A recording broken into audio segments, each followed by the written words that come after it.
చాలా మంది పేరెంట్స్ వాళ్ళ పిల్లల్ని ఏం చేయాలి, ఎలా గైడ్ చేయాలి అనే కన్ఫ్యూజన్ స్టేట్ లో ఉంటారు. కొన్ని సందర్భాల్లో ఇలా చేయించండి అని సలహా ఇస్తే వాడికి అంత బుర్ర లేదు, వాడి వల్ల కాదు అని సింపుల్ గా డిస్మిస్ చేస్తారు. ఒక్క విషయం గుర్తుపెట్టుకోండి, ఏ పిల్లలకి కూడా బుర్ర లేకుండా ఉండదు. ప్రతి ఒక్కరికి ఇంటెలిజెన్స్ ఉంటుంది, కానీ అది డిఫరెంట్ ఏరియాస్ లో ఉంటుంది. దానికి నేనే ఒక ఎగ్జాంపుల్. నేను 10th క్లాస్ లో సైన్స్ సబ్జెక్ట్ ఫెయిల్ అయ్యాను, ఇంటర్ లో ఫిజిక్స్ సబ్జెక్ట్ ఫెయిల్ అయ్యాను. బట్ స్టిల్ అందరితో పాటే ఎట్ ఏ టైం కంప్లీట్ చేశాను. మా మదర్ ఎప్పుడు కూడా నన్ను డిస్కరేజ్ చేయలేదు. ఏం పర్లేదు, నువ్వు అందరితో పాటే జాయిన్ చేస్తాను అని చెప్పి నాకు నేర్పించి ధైర్యం చెప్పారు.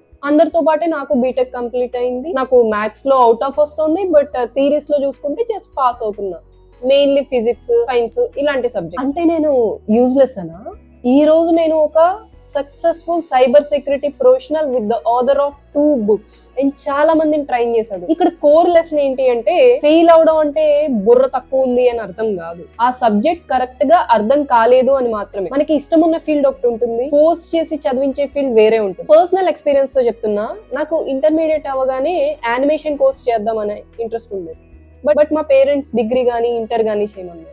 అవేర్నెస్ లేక తీసుకున్న డెసిషన్స్ వల్ల సక్సెస్ డిలే అవుతుంది, కానీ సక్సెస్ ఆగిపోదు. పేరెంట్స్ అందరికి నా హంబుల్ రిక్వెస్ట్, మీ పిల్లలకి అర్థమయ్యేలా ఎక్స్ప్లెయిన్ చేయండి, గైడ్ చేయండి, సపోర్ట్ చేయండి. కానీ వాళ్ళ ముందు నీకు బుర్ర లేదు, నీ వల్ల కాదు ఇలాంటివి ఎప్పుడు అనకండి. ఆ మాటలు వాళ్ళ కాన్ఫిడెన్స్ ని డిస్ట్రాయ్ చేస్తాయి. కొన్ని సందర్భాల్లో వాళ్ళు నేను